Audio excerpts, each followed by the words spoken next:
Good afternoon. Thank you so much for joining us. My name is Trish Hardy. I am the Special Projects Manager with the Georgia Coalition Against Domestic Violence. The Georgia Coalition Against Domestic Violence is the membership organization for the statewide programs in Georgia. We provide policy advocacy along with training, education. Our mission is to collaborate, advocate, educate, and empower. So that's just a brief overview of who we are and what we do. One of the things that I want to introduce in terms of what we do, we are starting in April. We're going to be having what we're calling community conversations. One of the things that we have looked at over the last few years is the disproportionate rate at which Black and African American women are dying in the state of Georgia. And we are dying at a much higher rate than any other population throughout our state. And these are statistics that bear out in work that we have done within Georgia and even work that has gone beyond the state of Georgia.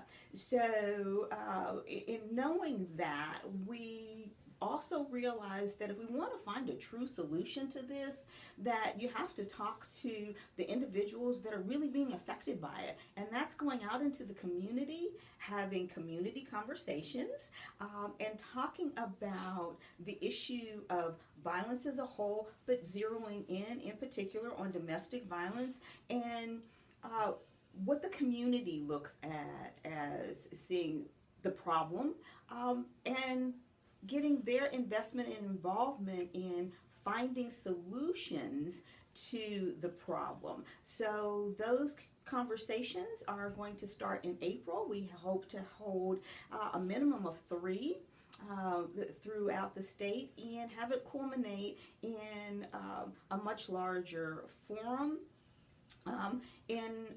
later on in the year. So we're really excited about that. You can check back in on our website to find out more about that and where we're progressing. But as I said, really excited about these community conversations. The live chat that you're on today is part of a program that we're hoping to, that we're going to be doing and having these live Periscope conversations on a monthly basis. We'll be hosting, #forward movement. So once again, it'll be a group of conversations and to engage the community, their voices in addressing, the critical issue of domestic violence and how it's affecting, our community. So once again, keep checking in on our website to, find out the dates and the times for those conversations. What we're going to be talking about today is a film called Misrepresentation. This is a documentary that was put together by Jennifer Shivel-Newsom, and it's talking about the effects of media and its representation of young women, and adult women, and how that looks, and as I said, the effects and the impact it has on our society. Leading our discussion today is going to be Lavon Morris-Grant. Lavon has been doing this work for over 20 years. She is a political advocate. She doesn't have this in here, but she's an author. She is just a dynamic woman that has been working in the movement of social justice, fighting for, the lives of women and girls to live free from their intimate partner violence. She is an entrepreneur. She is an international speaker. She has spoken, widely across the states and, at an international level also. She is the author of 2 awesome books. And as a small business owner, she consults with nonprofits on strategic planning, as well as being the founder and executive director of Makash Healing Network. And it's a domestic violence organization focused on the cultural needs of African American women, families, and the community. And with that, I am going to turn it over to Lavon. Hi, thank you for that, Trish. I really appreciate that. So excited to be here. Love seeing the hearts going up the screen. For those who don't know, all you do is tap the screen, and you keep tapping the screen to let Trish and I know that we're doing okay, that you're enjoying what's being said. And don't forget to, you can still write in your questions. We can't see you, but you can see us. So we would love to, we see you by your questions and by the hearts that you send up the screen. So thank you for those who are able to join us.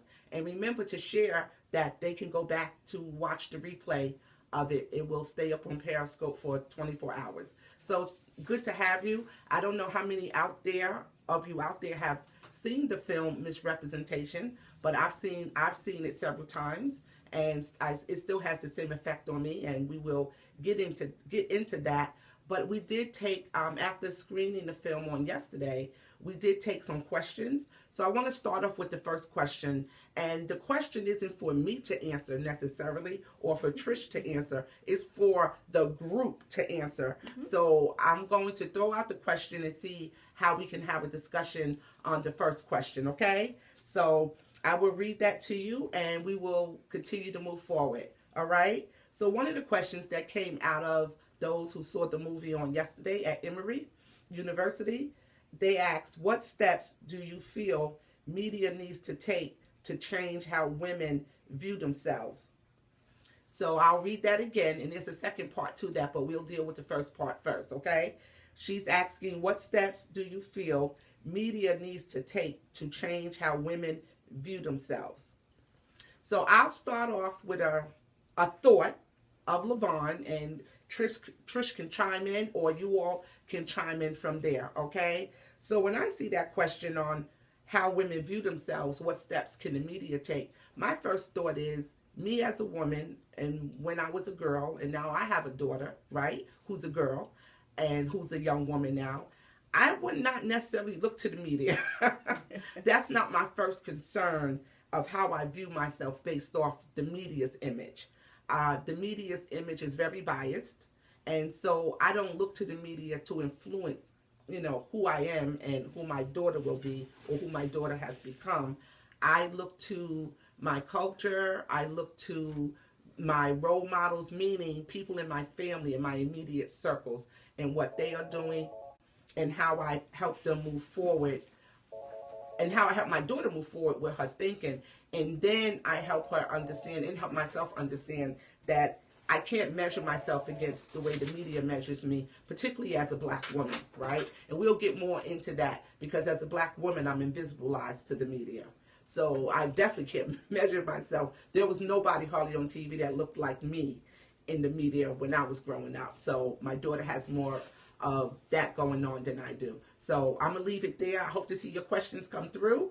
What do you think the media needs to do to change the views on how women see themselves? Trish, you have anything you want to interject? Well, and it's very true. We have to make sure that with our young girls, young women, and even really starting at an early age, even small children, that we are having conversations with them about what they're seeing and what it is to be, what it means to be a young woman, what it means to be a girl, what our worth and our value is around that. We know that, unfortunately also that we can have these conversations, but the young people nowadays, young girls nowadays, and everyone, we are bombarded with images throughout the day. Social media when you look at how many people are actually on social media, be that Facebook, be that Twitter, be it Periscope, and all of those things, and the images that we see, we have a limited number, we have an infinite amount of influence that we have on, our children, but their peers also have a huge impact, and what they're seeing then comes back. In the film last night, they talked about, several young girls, because of, what they saw in the media or what their friends were then seeing in the media, and then looking at them to say, you don't meet this standard, and the impact that it had on them. So saying that, I will say, if we want to talk about what we can do, it's having those conversations. And as consumers, we have a lot more power than we think when it comes to influencing the media and those who control, the media. So having those conversations, but also when we're talking about the influence that we have as consumers of being able to impact what the media shows us and what the media provides for us, making use of that power that we have.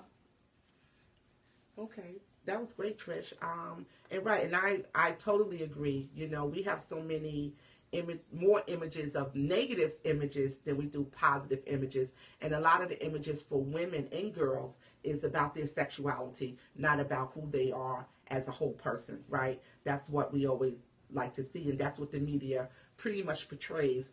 And so in the film on misrepresentation last night, you see so many young girls thinking that their bodies have to be a certain size, have to be so small. Even women, thinking that they have to fit a certain image of what the media projects.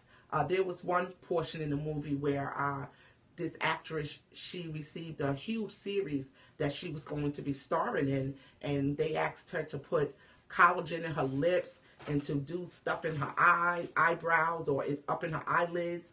And, she remembers sitting there crying and thinking, why am I going through all this?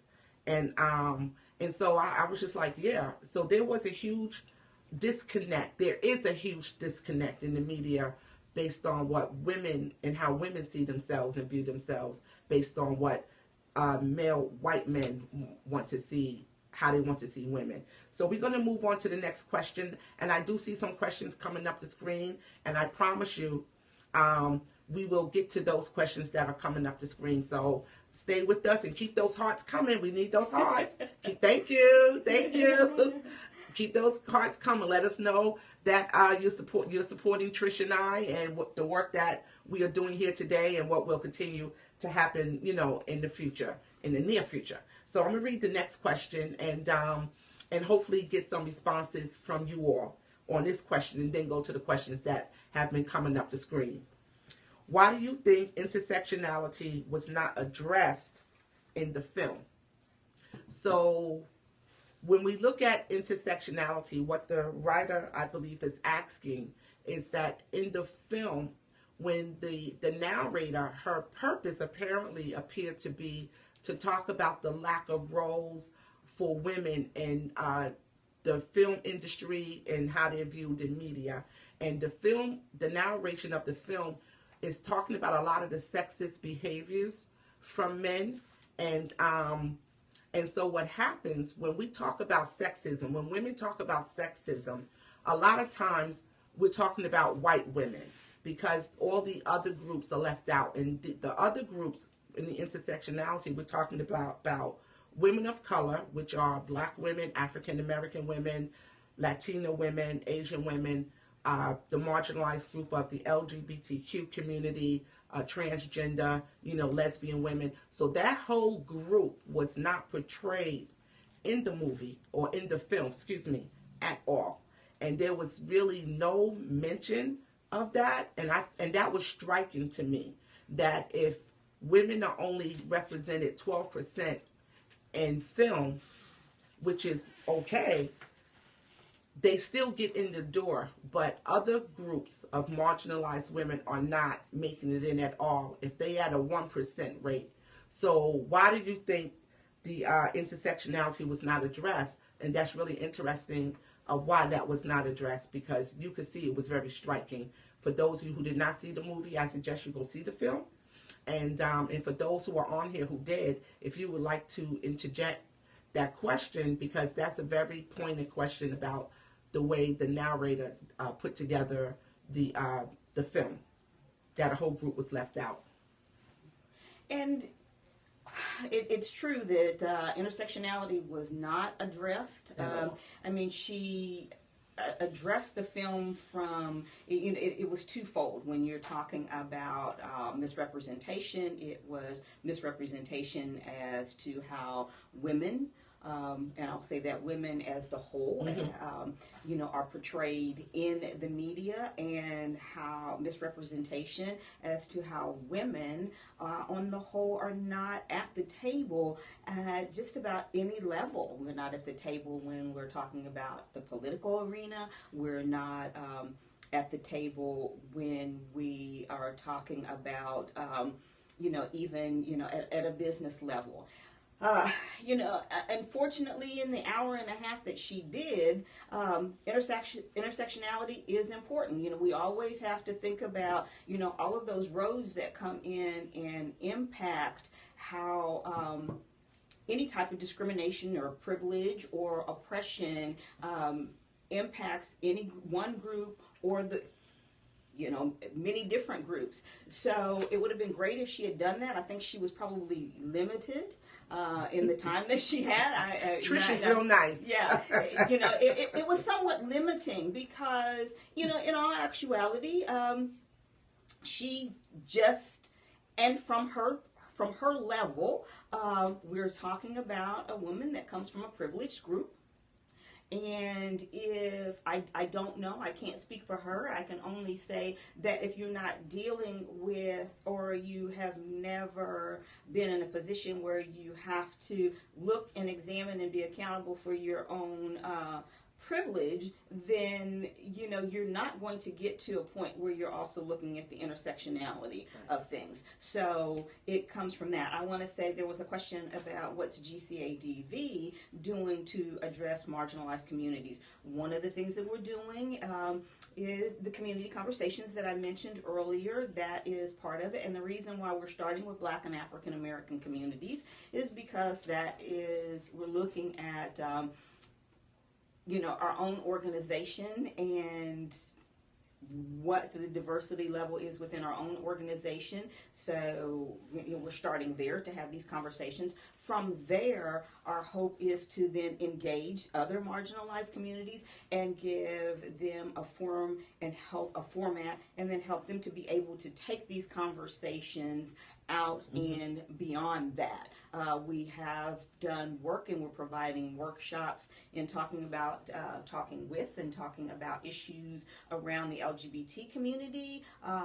So that is part of what we're doing. We have had a project that just ended. It was a 3-year project. Dealing with disabilities, in particular, working with issues surrounding the deaf and hard of hearing. So we have had that. So we have several projects going on within the agency that does address and discuss these issues. So it's not as though we don't deal with that. We, even within ourselves, have discussions, routine discussions about intersectionality, about privilege, oppression, and racism, those things. So it's an ongoing body of work within the agency, with plans to then move this work beyond just our doors right here within the agency. Right. And I did see one question come through, and about how do we create our own platforms. And I know for me, particularly as a business woman for the last 20, 30 years that I've been in marketing being my background, one of the things I've always said, and there's this saying that says, if what you want to do doesn't exist, create it. And that's pretty much, as an entrepreneur, what I've always done.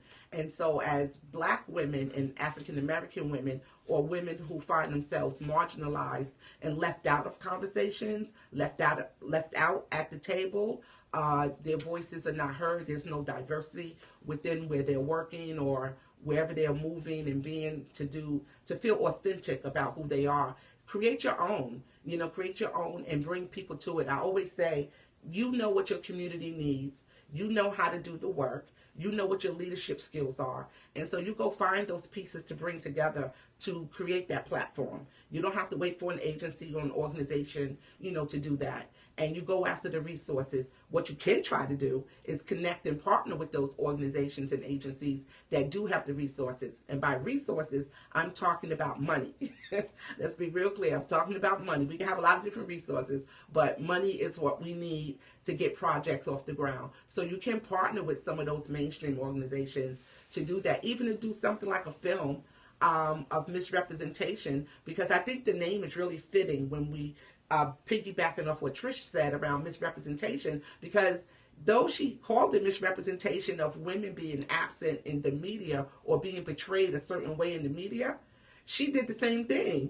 She misrepresented a whole group of women that she didn't even include into her documentary. So I just found it really interesting, that from a different lens of her privilege, she in turn did the same thing to a whole group of marginalized women who don't get to be in the media. So I would hold her accountable, if you will, to that, and would love to be able to sit down and have conversations with her on that, and that nobody addressed, that particular issue. But as far as platforms, look to figure out ways to create your own platform and connect with those resources and move forward, from there. So whoever put that question up, I hope I answered it in the short amount of time that we have to give you that. So we will continue to move forward, and I'm loving the hearts. Thank you, thank you, thank you. And I know one of the things that came up yesterday also, Trish, afterwards, someone had asked, would we be able to do this at another time of the day, like after 5? And I know we were going to be checking on that to see, because more people that work wanted to be a part of the conversation later on in the day at some point. So I'm hoping that we will be able to offer that to you all, to do it at a later time. Not today, but at a later time in the week where other voices can be represented in the conversation. Hello, how are you? Thank you for joining. Yeah, that's good feedback. As I said, this is our first venture into this, so certainly that's the type of feedback that we need, that we're looking for. And hopefully moving forward, we can, as we will be discussing, many different topics, we can also look at the times and, make it at different times and be very flexible in that, in being able to provide it at times that will be, the best suited to, our audience out there. So certainly it's something that we can, look at and examine. Sounds good. Yeah. So I know GCADV, I've been working with them for a long time.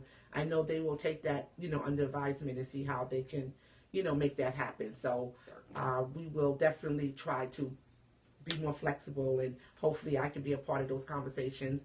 But whoever they have as a part of the conversation, it will be very informative. So just stay tuned for more information around that, and you will be able to be a part of that. So. And to piggyback off of something that Lavon was saying too, and going back to the question about, the different platforms, get involved.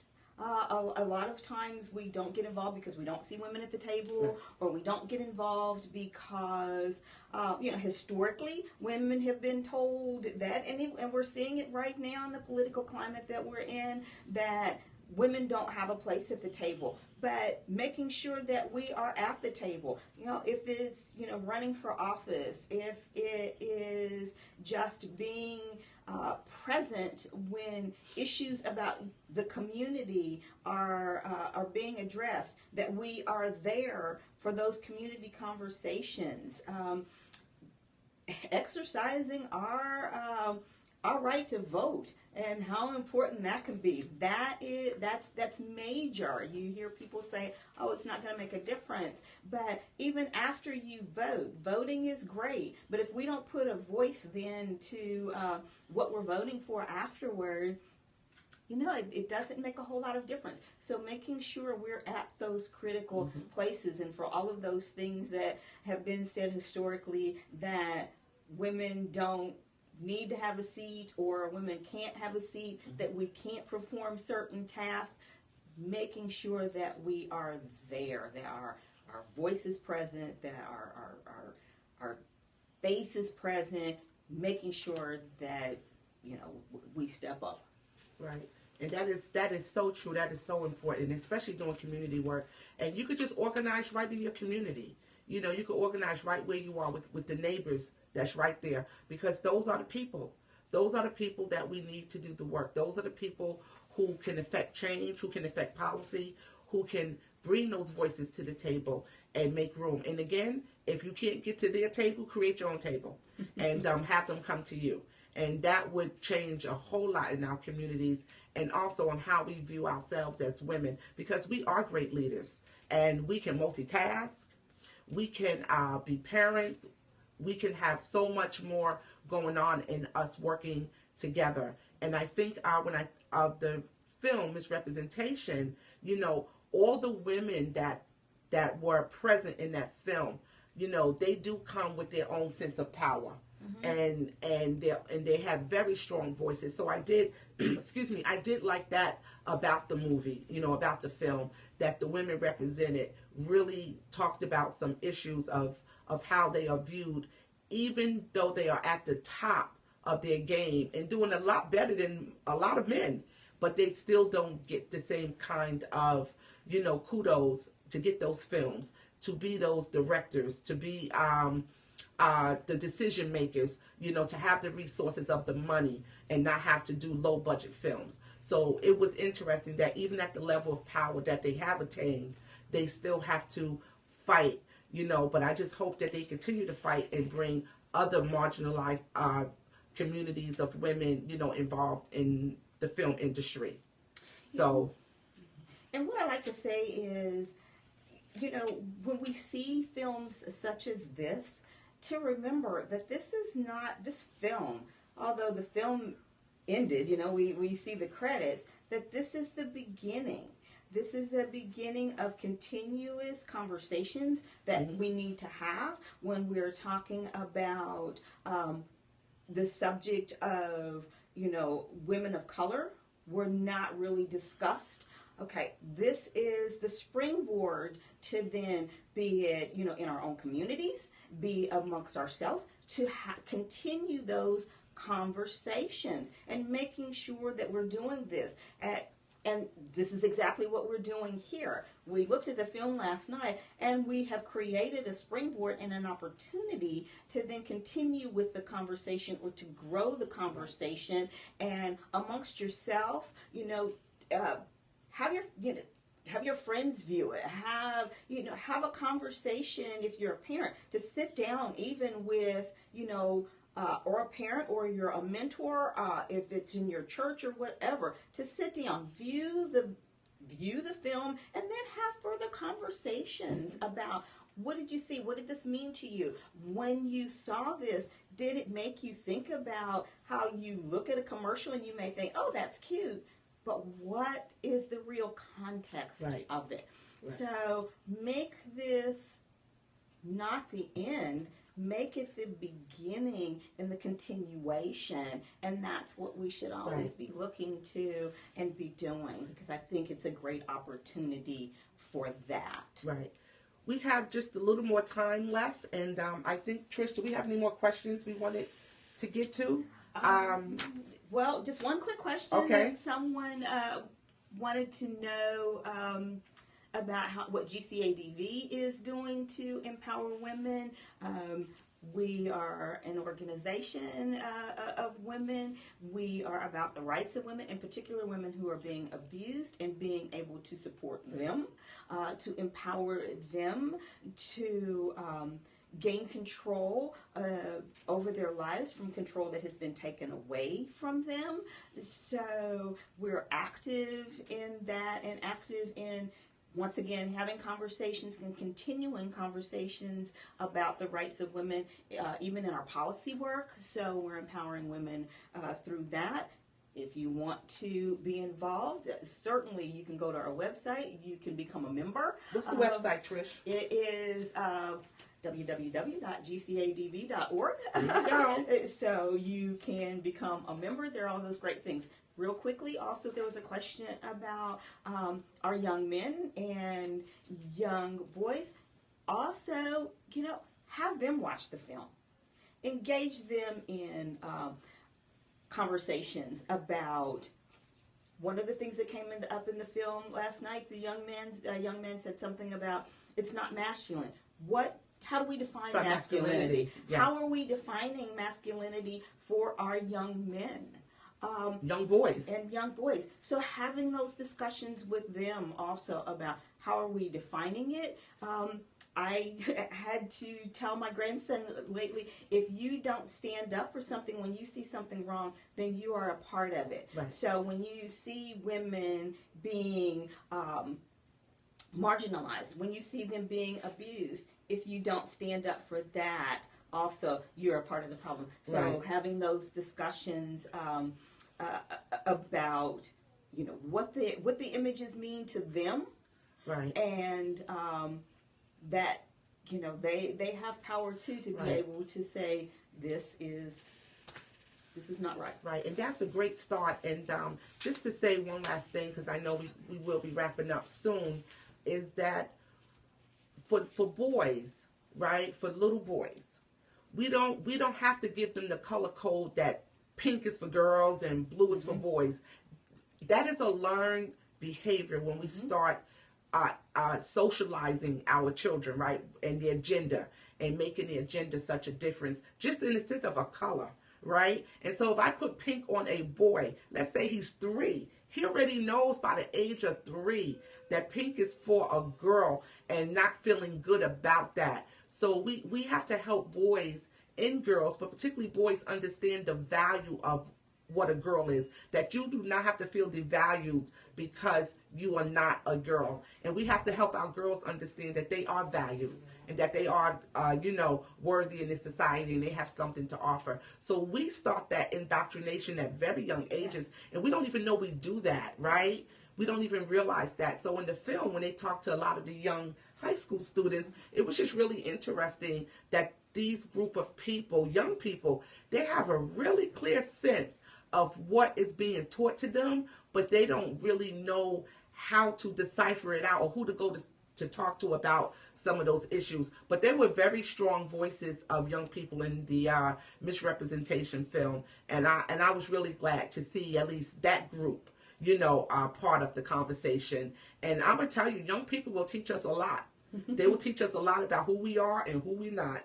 And so it's very important to have those voices at the table. And a lot of times when you ask us, how do we include men in the conversation? You include them. Right. Go do some research and find some language, right? Find some analysis, and you begin to include that, and stop making certain types of stereotype messages of saying boys will be boys, right? You're the man of the house. No 7-year-old know how to be the man of the house. He a boy.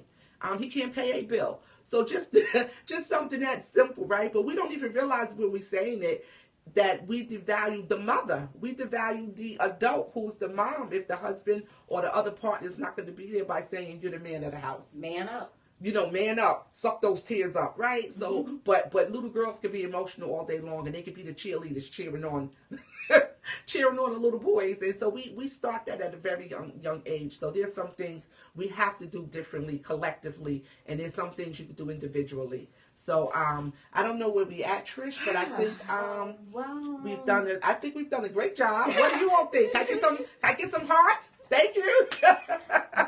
This has been very exciting. It's been great. I think it went well. I think it went well.